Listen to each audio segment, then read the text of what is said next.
You must ask apology, apology मतलब माफी मांगना, आपको उससे माफी मांगना है अपने रूड बिहेवियर के लिए। अगर आप किसी व्यक्ति से माफी मांग रहे हो ना, ठीक है, अगर आप किसी व्यक्ति से माफी मांग रहे हो, किसी पर्सन से, तो उसके साथ टू लगाना, लिखते जाओ, कॉपी लेके बैठो। अगर किसी चीज के लिए माफी मांग रहे हो, किसी चीज के लिए, you apologize for something, you apologize to a person, तो यहाँ पे हिम पर्सन है, पर्सन से माफी मांग रहे हो तो टू लगाना, और अपनी रूखे बिहेवियर के लिए मांग रहे हो किसी चीज के लिए फॉर, तो टू और फॉर हो गया, टू और। On the night before the exam, exam के एक रात पहले, she was seen pouring dash the books. हम एग्जाम के एक रात पहले क्या करते हैं, बुक्स में खो जाते हैं, मतलब बुक्स को इंटेंस मतलब जी जान लगा के किताबों में खो जाते हैं। जी जान लगा देना, बहुत ज्यादा इंटेंस, सीरियसली, केयरफुली किसी चीज में डूब जाना, पढ़ना। पोर थ्रू नहीं होगा, ये वर्ड एकदम रट लीजिए, पोर ओवर बुक्स, पोर ओवर, पोर ओवर का मतलब होता है, पोर ओवर बुक्स का मतलब होता है इंटेंस स्टडी।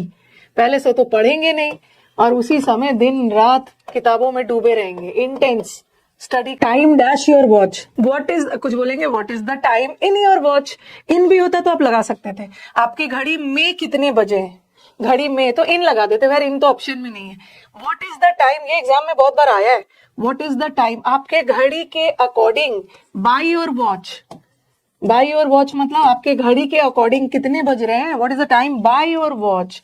वैसे ऑप्शन में ना इन भी लगाती तो आपका मन इन करने का भी होता, क्योंकि हिंदी ट्रांसलेशन में इन सही है ना। लेट्स डिस्कस, चलो डिस्कस करते हैं तौर तरीके इंप्रूव करने का, इंग्लिश इंप्रूव करने के तौर तरीकों को डिस्कस करते हैं। हाँ, डिस्कस के साथ अबाउट नहीं लगता है, ठीक है, डिस्कस ट्रांजिटिव वर्ब है, अपने साथ कोई प्रीपोजिशन लेते ही नहीं। अरे कितनी बार बताया है, डिस्क्राइब के साथ आपको लगेगा किसी के बारे में डिस्क्राइब करना है तो अबाउट लगा देते हैं, डिस्कस के साथ भी अबाउट लगा दिया, ये अपने साथ कोई प्रीपोजिशन नहीं लेता। Let's discuss the ways, discuss about नहीं होता है। नो डाउट हम बातचीत में बोल देते हैं, बट वो इनकरेक्ट है, और आपको हिंदी भी करोगे तो चलो किसी के बारे में डिस्कस करना है तो अबाउट लगा दो, डिस्कस और describe word, no preposition. He felt no qualms, qualms का मतलब होता है हिचकिचाहट, नो हेजिटेशन, उसको अपने दोस्तों से उधार लेने में ना कोई हिचकिचाहट। ही हैज नो इसका मतलब होता है हेजिटेशंस, तो ही हैज नो क्वाल्म्स इन नहीं होगा, क्वाल्म्स वर्ड बहुत आता है, I have no qualms, qualms का मतलब है हिचकिचाहट, मुझे कोई हिचकिचाहट नहीं है पैसे मांगने में। क्वाल्म्स अबाउट, अबाउट, अबाउट रट लो, फिक्स प्रीपोजिशन है, अबाउट, अबाउट, अबाउट, फॉर नहीं होगा, qualms about. I am writing this essay, आप ब्लू कलर के इंक से एसे लिख रहे हो, अगर मैं लिखती ना I am writing this essay, pen से लिख रहे हो, अगर आप किसी ऐसे को पेन से लिख रहे हो या पेंसिल से लिख रहे हो, तो पेन और पेंसिल इंस्ट्रूमेंट की तरह काम कर रहा है ना, तो उसके साथ विथ लगाना। बट इंक, इंक तो इंस्ट्रूमेंट नहीं है ना, वो तो पेन के अंदर होता है, ये तो आपने कई बार देखा भी, इन कई बार ये हमने किया भी है, with a pen but in black ink, in blue ink.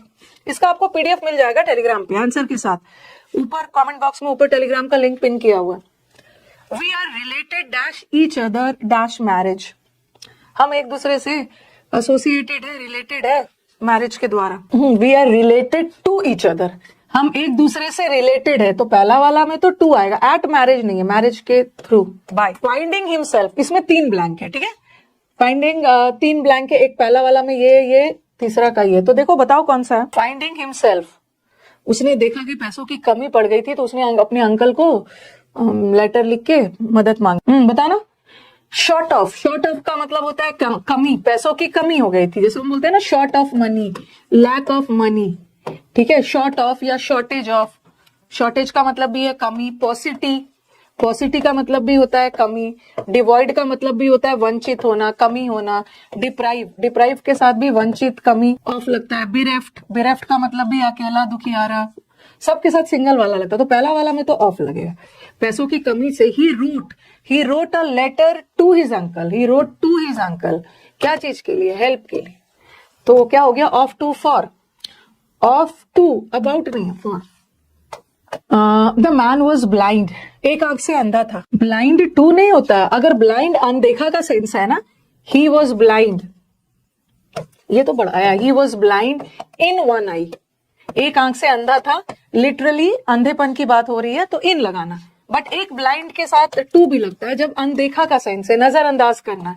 He was blind to his son's mistakes, वो अपनी सन के गलतियों को अनदेखा कर रहा था, इग्नोर कर रहा था। अगर इग्नोर करने के सेंस में है तो टू लगाना, ठीक है। बड़ी यहाँ पे एक आंख, लेफ्ट आंख से अंधा था तो ब्लाइंड। अच्छा, ओहो, ऑप्शन से गलत आ गया है ना, तभी तो ऑप्शंस गलत आ गया है इसमें। ब्लाइंड विथ मत लगाना, विथ को काटो, विथ को काटो, इन लगाना। क्वेश्चन नंबर 9 इन लगाना, विथ नहीं लगाना, ठीक है। गलत आ गया, विथ मत लगाना, रॉन्ग ऑप्शन है। द मैन वॉज ब्लाइंड इन लगाना, ठीक है। विथ काट दूंगी, जब मैं आपको पीडीएफ प्रोवाइड करूंगी इसमें आपको सुधार दूंगी। Blind in. John is senior dash me, John मेरे से सीनियर है 4 साल। सीनियर जूनियर सबके साथ क्या लगता है, ही इज सीनियर के साथ दैन लगा देंगे, सीनियर दैन मी। आप बोलोगे मैम जब हम दो लोगों के बीच में कंपैरिजन करते हैं तो दैन तो लगता है, बट सीनियर के साथ, जूनियर के साथ, प्रायर का मतलब है पहले, senior junior prior superior inferior सबके साथ टू लगता है। ये सीनियर दैन नहीं होगा, सीनियर टू मी, चलो टू हो गया। अब मेरे से 4 साल सीनियर है तो टू तो लगेगा, दैन तो होगा नहीं, तो फॉर 2 years नहीं होगा ना, 4 सालों के लिए नहीं, बाय 2 years, बाय। प्रेफर के साथ भी टू लगाते हैं, I prefer coffee to tea, prefer के साथ भी टू लगाते। वे ऑप्टेड, ऑप्ट करना मतलब चूज करना, हमने ये चुना कि रिकंसिलिएशन में मेल मिलाप कर लिया जाए। ये जो वाद विवाद है ना, भूल के मेल मिलाप कर लिया जाए। रिकंसिलिएशन का मतलब है पैचअप कर लिया, एक्सटीरियर इंटीरियर। तो क्या है, we opted, you opt for, you choose for, opt करना मतलब चूज करना। You opted for science, you opted for humanities, आपने कॉमर्स के लिए ऑप्ट किया, आपने एसएससी करियर के लिए ऑप्ट किया, ऑप्ट के साथ तो फॉर लगता है, तो फॉर तो यहाँ होगा। और रिकंसिलिएशन विथ, किसी से मेल मिलाप कर लेना, किसी के साथ दोस्ती मतलब झगड़ा छोड़ के, फॉर और with. I saw the news dash television, मैंने न्यूज को टेलीविजन में देखा और मेरी मदर ने न्यूज़पेपर में पढ़ा। जैसे हम बोलते हैं ना, I heard the news dash radio, मैंने इस न्यूज को रेडियो पे सुना, मैंने इस न्यूज को रेडियो पर देखा, टेलीविजन पर देखा, रेडियो पर सुना। तो I heard the news in नहीं है, I heard the news on radio, ठीक है, ऑन टेलीविजन, ऑन टेलीविजन, और मेरी मदर ने तो उसको न्यूज़पेपर में पढ़ा, तो ऑन और in, on in on. Mister Hawking was walking dash a wood dash a rainy day, यहाँ पे ना वुड को जंगल का सेंस लिया है। वुड को जंगल से, बारिश के दिन में जंगल से गुजर रहे थे। वुड्स रहता तो ज्यादा अच्छा रहता, थोड़ा सा यहाँ पे वुड डाल दिया, वुड्स रहता तभी तो जंगल का सेंस मिलता। आप क्या करना, वॉकिंग, इसमें ना इसको मैं सुधार दूंगी, डैश द वुड्स लगा दो। यहाँ वुड्स का मतलब है जंगल, फॉरेस्ट, तो ऑफ अ रेनी नहीं होता है ना, ऑन अ रेनी डे, और थ्रू होगा। जंगल है, जंगल के थ्रू गुजर रहे, थ्रू का मतलब है किसी चीज से होकर गुजरना, जंगल के अंदर होकर जंगल के थ्रू गुजरना, तो थ्रू और ऑन। वुड तो लकड़ी हो गया, वुड्स का मतलब जंगल। इसको मैं ठीक करवा के पीडीएफ दूं। द फार्मर वेक्स अप, जब सूर्योदय होता है एकदम सुबह सुबह फार्मर जग जाते हैं। एट सनराइज, जैसे एट डस्क मतलब एकदम भोर, early morning when the sun rises. At sunrise, in sunrise और वो सब मत लगाना। एट सनराइज, एट डॉन तो सॉरी उल्टा बता दिया ना, डॉन का मतलब होता है भोर, एक बार अच्छे से लिखो। एट डॉन, डस्क तो शाम वाला समय होता है, डॉन का मतलब होता है अर्ली मॉर्निंग, जब सूर्योदय होता है, ठीक है, उल्टा बता दिया था। डॉन का, अरे डॉन का मतलब होता है बिगनिंग भी होता है, शुरुआत, जब दिन की शुरुआत होती है। और एट डस्क का मतलब होता है इवनिंग, लेट इवनिंग, जब सूर्य मतलब सन सेट होता है। तो जैसे एट डॉन होता है ना, उसी तरह एट सनराइज होता है, और जब सन सेट होता है तो उसी तरह eight sunset.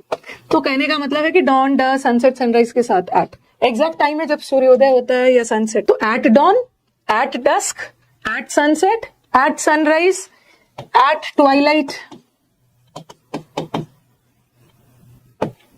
Eight daybreak, जब डे ब्रेक हो रहा है, दिन की शुरुआत हो रही है, सबके साथ एट लगा। एट मिडनाइट, हाँ।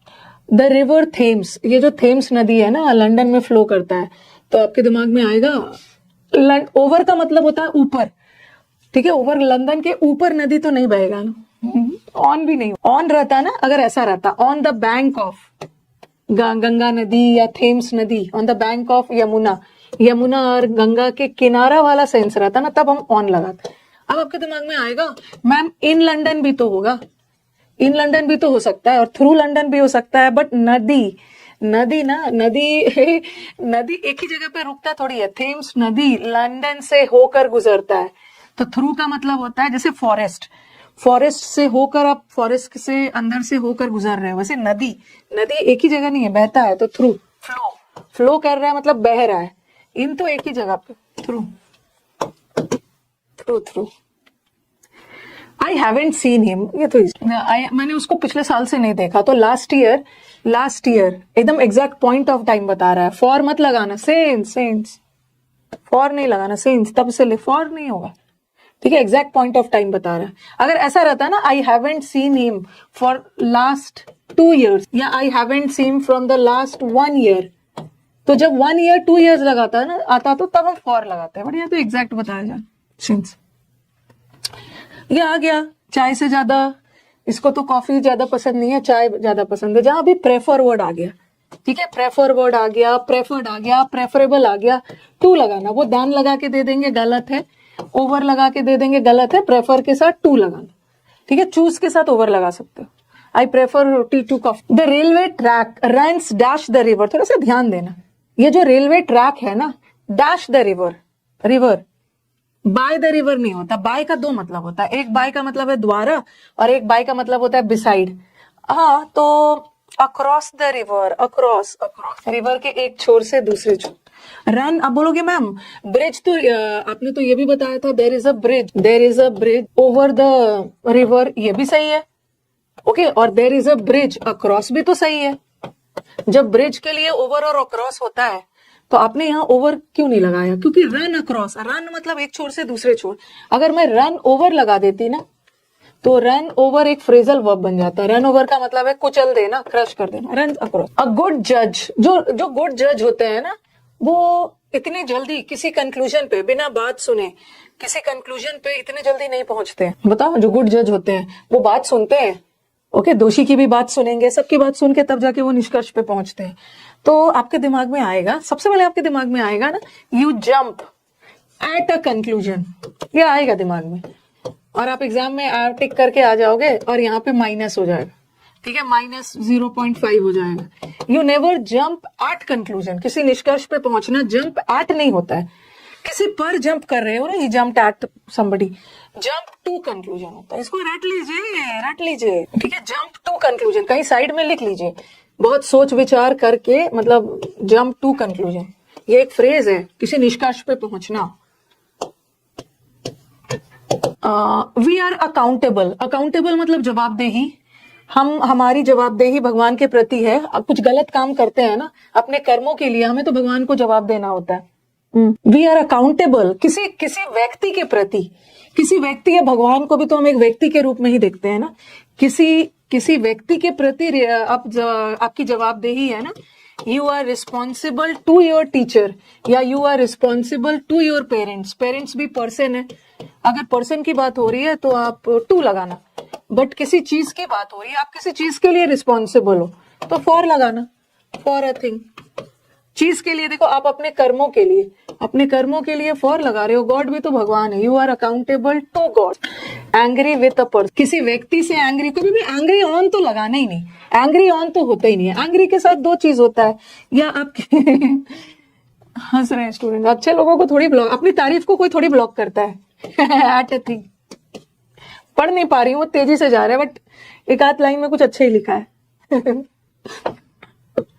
आगे किसी व्यक्ति से गुस्सा हो रहे हो ना तो विथ लगाना, और किसी बात पे गुस्सा हो रहे हो एट लगाना। ऑन तो लगानी है, वो यू से गुस्सा है और यू पर्सन है, और किसी व्यक्ति से गुस्सा हो रहे हो विथ लगा दो, ओके। तो चलो, किसी व्यक्ति से गुस्सा है, विथ लगा दो। The public were deeply sceptical, sceptical मतलब डाउटफुल, संदेह। द पब्लिक लोग डीपली डाउटफुल थे, the public were deeply doubtful dash. इसमें क्वेश्चन मार्क की तो जरूरत थी नहीं, फुल स्टॉप लगा दीजिए। Sceptical, doubtful about, they were doubtful about. The same considerations are equally applicable dash accident claim. जो एक्सीडेंट में हम लोग इंश्योरेंस पॉलिसीज वगैरह लेते हैं, तो एक्सीडेंट हो जाता है तो क्लेम करते हैं ना, तो ठीक इसी तरह का इस चीज के लिए भी लागू होगा। एप्लीकेबल का मतलब है लागू। तो कुछ बच्चे बोलेंगे एप्लीकेबल फॉर तो ऑप्शन में है नहीं, एप्लीकेबल विथ भी लगा रहे हैं। अप्लाई टू, ठीक है, अप्लाई टू या applicable to. Applicable to, applicable का मतलब वही हो गया, दिस इज एप्लीकेबल टू, मतलब दिस इज रिलेटेड टू, यहां भी संबंधित है, यहां भी लागू हो। There is no point. ये क्वेश्चन मार्क क्यों आ जा रहा है भाई, बेकार है, वाद विवाद करने का कोई पॉइंट ही नहीं है। There is no point in arguing. Question mark. I was apprised, ये तो बहुत फेवरेट है। आई वॉज अप्राइज्ड, अप्राइज का मतलब क्या होता है? अप्राइज का मतलब होता है सूचित करना, आई एम इन्फॉर्म्ड होना। तो आई वॉज अप्राइज्ड, ये वर्ड एकदम रट लो। मैं प्रॉब्लम्स, मुझे प्रॉब्लम्स के बारे में इन्फॉर्म किया गया। Okay, I was apprised of, I was apprised of मतलब आई वॉज अवेयर ऑफ, मुझे पता था। अप्राइज के साथ विथ फॉर कुछ भी लगा देंगे। अप्राइज्ड कहां चलोगे, ऑफ। बहुत बार एग्जाम में आया है। अप्राइज मतलब सूचित, अवेयर होना। We are sensible dash the difficulties he faces. हाँ, जैसे ये बच्चा देखेगा जैसे मैक्सिमम बच्चे जब देखेंगे ना तो टू लगा। हाँ, सबका आंसर टू आ रहा है। आप लोग शायद कंफ्यूज हो गए हो, किसको लेकर? आप सेंसिटिव को लेकर कंफ्यूज हो गए हो। सेंसिटिव मतलब बहुत ज्यादा संवेदनशील, सेंसिटिव मतलब बहुत ज्यादा इमोशनल, सेंसिटिव किसी चीज से आसानी से प्रभावित हो जाना। तो सेंसिटिव के साथ टू आता है। You are sensitive to, you are prone to, किसी चीज से बहुत ज्यादा प्रभावित हो जाना, बहुत नाजुक, सेंसिटिव, ठीक है, प्रोन टू। फिर मैंने आपको बताया था वल्नरेबल टू, ठीक है, vulnerable to, susceptible to, impressionable to, मतलब किसी चीज से बहुत जल्दी प्रभावित हो जाना, ठीक है, प्रोन टू। बट ये सेंसिबल नहीं है। यहां सेंसिबल का मतलब क्या है? एक तो सेंसिबल का मतलब होता है लॉजिकल, सिर पैर की बात करना। बट इस सेंटेंस के अनुसार सेंसिबल का क्या मतलब है? वी आर सेंसिबल मतलब हमारे पास सेंस है, हमें पता है। यहाँ पे ये डाल दिया, हमें पता है कि वो कौन सी परेशानियों से होके गुजर रहा है। तो यहाँ सेंसिबल मतलब अवेयर के सेंस में है, हमें पता है, हम जागरूक है, हमें पता है, से पता है। ऑफ ऑफ ऑफ, यहाँ भी ना क्वेश्चन मार्क पता नहीं कहाँ क्यों इतना डाल दिया। ही वॉज अपब्रेडेड, अपब्रेडेड मतलब उसको डांटा फटकारा गया, उसको स्कोल्ड किया गया। अरे डांटना, फटकारना, स्कोल्ड किया गया। अब बोलोगे मैम अपब्रेड वर्ड को कैसे याद करोगे?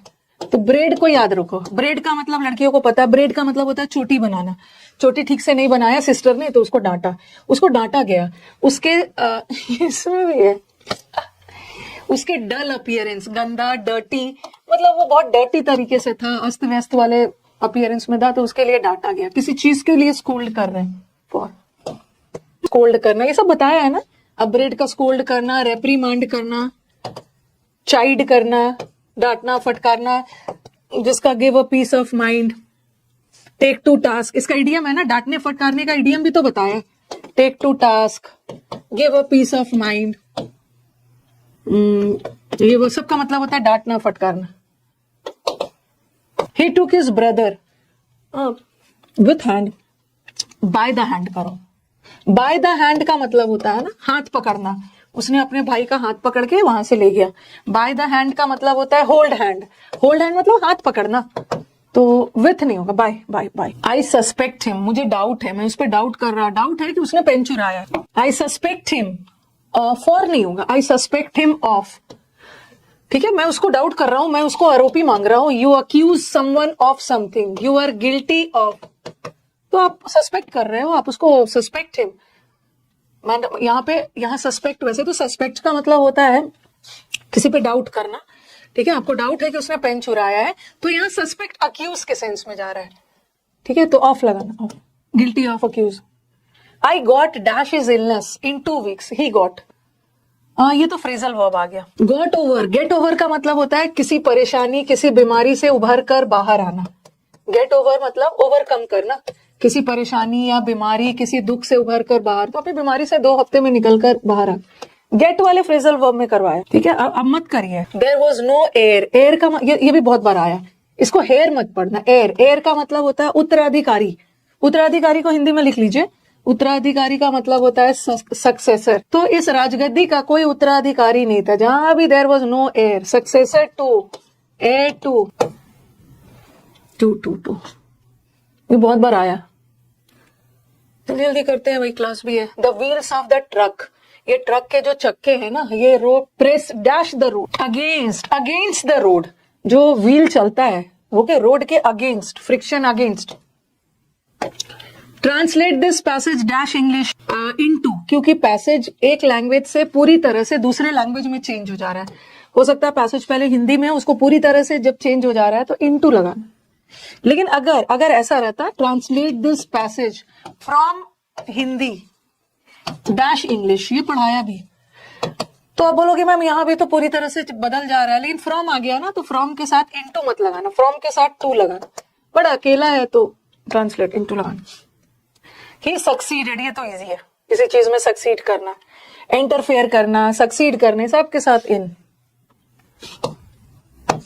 कजोल कर। माई ब्रदर वॉज ट्रेम्बलिंग, मतलब ठंड से कांप रहा था। ट्रेम्बल करना मतलब डर से कांपना, ठंड से भी कांप सकते हो। ट्रेम्बल विथ, डर से भी कांप रहे हो। Okay, tremble with fear, with ये भी याद रख। प्राइम मिनिस्टर हैज अराइव्ड, कुछ बोलेंगे मैम अराइव के साथ तो एट लगाते हैं, ठीक है, बट आपने यहाँ पे इन लगाया। चलो बताओ क्यों, ऐसा क्यों? लंदन के साथ हम एट, अराइव के साथ तो एट लगाते हैं, बट हमने इन क्यों लगाया? चलो आप बताओ कमेंट बॉक्स में, तब तक मैं लिखना शुरू करूं। ही अराइव्ड इन लंदन, जगह की बात कर रहे हैं। अगर हो सकता है वो 12 बजे अराइव किया तब तो वहां एट 12 o'clock, इवनिंग में अराइव किया तो इन द इवनिंग, बट यहाँ जगह की बात हो रही। ही अराइव्ड डैश द एयरपोर्ट। देखो अराइव के साथ एट भी होता है अगर जगह के सेंस में देखा जाए, वैसे arrived at 8 o'clock, arrive in the evening, morning, वो सब भी हो सकता है। छोटे प्लेस के लिए हम एट लगाते हैं। लंदन एक बड़ा सा प्लेस है, इन लगाओ, बट शहर में एक एयरपोर्ट एक खास जगह है तो उसके लिए एट लगाना। भाई लंदन बड़ा सा प्लेस है, इन। क्या है, मेरा सीपीयू और स्टेट एग्जाम सब क्लियर हो गया है, तो एक दो दे दो अपने फ्रेंड को, जो लेना है ले लो, एक आध फ्रेंड को जरूरत है दे दो, सब एग्जाम क्लियर हो गया। ही इज नाउ अशेम्ड, वो अपने कंडक्ट मतलब अपने बिहेवियर, ठीक है, कोड ऑफ कंडक्ट होता है ना, अपने बर्ताव को लेकर वो बहुत शर्मिंदा है, तो he is ashamed of. I am शाई, वो टीचर से शर्मा रहे हैं। क्या होगा? शाई ऑफ। आपको याद होगा, अभी मैंने एक करवाया था, shy away from. Shy away from का एक तो शाई का मतलब है शर्माना, और एक होता है shy away from. First day मैंने आपको करवाया था ना, अवॉइड करना। फ्रेजल वर्ब का जब थीमेटिक शुरू किया, अवॉइड करना, तो आप शाई फ्रॉम मत लगाना। शाई फ्रॉम का मतलब होता है ना, और शाई फ्रॉम भी नहीं होता, शाई अवे फ्रॉम मतलब अवॉइड करना। सेशंस अच्छे लग रहे हैं तो लाइक भी कर देना है। फाइट शाई ऑफ का मतलब भी होता है, यस, फाइट शाई ऑफ का मतलब भी होता है, अब क्या बोलूं, इतना एक्सपर्ट हो गया है बच्चा। फाइट शाई ऑफ का मतलब भी होता है रिड ऑफ, किसी से छुटकारा पाना, अवॉइड करना। I am not acquainted, acquainted मतलब परिचित होना, जान पहचान, तो मैं उसके फादर को नहीं जानता। I am not acquainted with acquainted के साथ विथ, वेरी गुड। ये तो वेरी इंपॉर्टेंट, वेरी इंपॉर्टेंट। जहां भी कॉन्ग्रेचुलेट, ये तो मैं कॉन्ग्रेचुलेट कर करके थक गई हूँ। बच्चों के भर के सिलेक्शंस आ रहे हैं, तो congratulations to all my champions for their success नहीं होगा, on their success. You congratulate on success पर बधाई। कॉम्प्लीमेंट का मतलब है कोई अच्छे काम पर आप किसी चीज तारीफ कर रहे हैं। यू कॉम्प्लीमेंट ऑन, किसी चीज के लिए अपना कॉम्प्लीमेंट कर रहे हो, कॉन्ग्रेचुलेट कर रहे हो, तो इसके साथ फॉर लगा के एग्जाम में देंगे, ऑन करना। कई बार आया है। ही हैज बीन स्विमिंग, 1 घंटे से तैर रहा है, कॉन्ग्रेचुलेशंस फॉर नहीं होगा, ऑन। ही स्विमिंग, 1 घंटे से तैर रहा है, 1 hour इज अ ड्यूरेशन, क्योंकि फ्रॉम नहीं होगा। फ्रॉम तो पॉइंट ऑफ टाइम बताता है, फ्रॉम मंडे, फ्रॉम ट्यूसडे, और सिंस भी पॉइंट बताता है, ठीक है। आप कुछ बच्चे जो नए हैं ना, बोलेंगे मैम ये पॉइंट और लेंथ क्या होता है, ये प्रेपोजिशन चैप्टर में जाना, सिंस एंड फॉर पढ़ाया, ड्यूरेशन के लिए since. My father amused us dash funny jokes. अब मेरा स्टूडेंट यहाँ पे फंसने वाला है। कुछ बच्चों को दिमाग में आएगा, मैंने ना यहाँ पे ऑप्शन अपने आप बदल दिया है बच्चों को कंफ्यूज करने के लिए। बोलोगे कि मैम आपने तो अम्यूज के साथ एट बताया है, अम्यूज्ड होना, किसी चीज पे आश्चर्यचकित होना, अम्यूज्ड एट, सरप्राइज्ड एट, मैंने ऑप्शन बदला है। एट नहीं था, लेकिन मैंने डाल दिया, बच्चा अम्यूज देखेगा, सरप्राइज देखेगा, शॉक देखेगा, तुरंत एट लगा दिया। मेरे फादर ने हमें फनी जोक से अम्यूज किया, एंटरटेन किया, ठीक है। तो मेरे फादर फनी जोक्स पर अम्यूज्ड नहीं थे। अगर आप किसी चीज पर सरप्राइज्ड हो, किसी चीज पे शॉक्ड हो, तब एट लगाना। उसने जोक्स बोल बोल के हमें अम्यूज किया, amused us with his jokes, with. यहाँ अम्यूज का मतलब हो गया एंटरटेन किया, द कैंडिडेट्स, अरे ये तो बहुत ये तो बहुत इंपॉर्टेंट, वेरी वेरी इंपॉर्टेंट, ठीक है। कंप्लाई, कंप्लाई का मतलब होता है सहमत होना, एग्री करना, कंप्लाई के साथ विथ लगाना और अबाइड के साथ बाय लगाना। Comply with the rules, rule से सहमत हो जाओ। अब मैं ये मैं दो लिख के छोड़ूंगी ना, उसके बाद बच्चा फिर बोलेगा अरे मैम तो भूल गई, हमें तो और भी सब पता है। तो बताओ क्या क्या और बताया है। अबाइड के साथ बाय लगाना, कॉन्कॉर्ड विथ, अधेयर के साथ टू, ये सब भी तो पढ़ा है। Adhere to the rules, adhere का मतलब भी होता है फॉलो करना, stick to the rules, concede to the rules, इतना ही लिखो। अबाइड और वो सब याद है। I abide by all the instructions in the examination all. Abide के साथ बाय, कंप्लाई के साथ विथ, याद रख। आई एम यूज्ड, उसको इंग्लिश बोलने का हैबिचुएटेड है, आदि है। परसिस्ट के साथ है ना यूज टू मतलब किसी चीज का आदि होना, हैबिचुएटेड टू किसी चीज का आदि होना, अकस्टम टू ये भी है आप किसी चीज के आदि हो रहे हैं। अक्लेमेटाइज, क्लेमेटाइज का मतलब भी होता है आदि होना। गिवन टू किसी गलत चीज के हैबिचुएटेड हो, लत लग गई है तो एडिक्टेड टू, तो सब के साथ। और आप बोलोगे कि मैम टू के साथ तो आईएनजी नहीं लगता है, चलो स्टूडेंट समझा देंगे। सपोज कोई स्टूडेंट पूछ रहा है कि मैम टू के साथ तो V1 लगता है बट यहाँ पे तो आईएनजी लगा है, तो क्यों, बता देना क्यों ऐसा। अकस्टम टू के साथ आईएनजी लगा है पर V1 आना चाहिए, आईएनजी क्यों लगा है? क्योंकि यहाँ का यूज टू मॉडल वर्ब नहीं है, यहाँ का यूज टू एडजेक्टिव है और एडजेक्टिव के बाद तो नाउन लगता है और वर्ब का आईएनजी फॉर्म नाउन का काम करता है जेरेंड के रूप। शी इज डिफरेंट, डिफरेंट के साथ एग्जाम में जनरली प्रीवियस पेपर आप अगर देखोगे तो दैन लगा के दे देते, ठीक है, डिफरेंट दैन, बट गलत है, डिफरेंट के साथ दैन मत लगाइएगा। Different from, I am going home, घर जा रहा हूँ, I am going to home ये मैंने बहुत डिटेल में पढ़ा दिया है। जैसे I am going to London, अब बोलोगे ma'am I am going to school, I am going to, अरे I am going to school, okay, I am going to London, तो यहाँ पे तो टू लगा रहे हो बट यहाँ पे टू क्यों नहीं होगा, कोई प्रेपोजिशन क्यों नहीं होगा? क्योंकि यहाँ का होम एडवर्ब का काम कर रहा है और जब होम एडवर्ब का काम करे उसके साथ प्रेपोजिशन मत लगाना। प्रेपोजिशन तो तब लगेगा ना जब बाद में कोई ऑब्जेक्ट आएगा, ये मैंने आपको पढ़ा दिया। I am going to home नहीं होगा। यहाँ देखो, यहाँ पे स्कूल ऑब्जेक्ट है तो यहाँ पे टू लगा, प्रेपोजिशन के बाद एक ऑब्जेक्ट, प्रेपोजिशन के बाद ऑब्जेक्ट। और होम आपको मैंने बहुत डिटेल में पढ़ाया है कि होम वाक्य में नाउन का नाम काम भी करता है और होम वाक्य में एडजेक्टिव का काम भी करता है। जैसे मैंने बोला I have a beautiful home, home या हाउस दोनों चलेगा। तो यहाँ होम ना कोई जगह नहीं बता रहा है, मेरे पास एक सुंदर सा घर है, तो यहाँ का होम जगह नहीं बता रहा है, और जहाँ का होम जगह के सेंस में नहीं है वहां का होम नाउन है। बट यहाँ का होम ना जगह के सेंस में जा रहा है। आप कहाँ जा रहे हो, वेयर, यहाँ वेयर का जा रहा है, वेयर जगह बताता है, जहाँ का होम जगह का सेंस आए वहां एडवर्ब है, और एडवर्ब के साथ हम प्रेपोजिशन नहीं लगाते। She is thankful to you for being so patient. आप मेरे साथ, होम और हाउस के बीच क्या डिफरेंस होता है ना, ये मैंने डिटेल में पढ़ाया है। आप एक बार टाइप करना इंग्लिश विद रानी मैम पे जाकर, होम एडवर्ब ऑफ प्लेस है, प्रेपोजिशन नहीं आएगा ना, प्रेपोजिशन के साथ एडवर्ब थोड़ी आता है, प्रेपोजिशन के बाद नाउन प्रोनाउन आता है। You are so patient with her, आप उसके साथ इतने धैर्यता से बिहेव किए, धैर्य, ओके, क्लास है। अब सना वो स्टेयरिंग, सना आपकी तरफ, मतलब सना मेरी तरफ घूर रही थी, स्टेयर किसी की तरफ घूरना, you are looking at, you are staring at, speed में चलते, उसे घूर रही थी, उसकी तरफ नहीं, वो staring at. You will be glad to get rid, rid का मतलब होता है छुटकारा पाना, डबल एफ लगा के एग्जाम में देंगे। रिड का मतलब ही होता है छुटकारा पाना, फिर से दोबारा एफ डबल वाला मत लगाना, स्पीड में चलते। द जार वॉज फुल, ये जो जार था पूरा ऑयल से भरा हुआ था। कभी कभी एग्जाम में फुल विथ लगा के दे देते हैं, इट्स फुल विथ नहीं होता, इट्स फुल ऑफ, नहीं कहां से लगे, फुल ऑफ, विथ नहीं।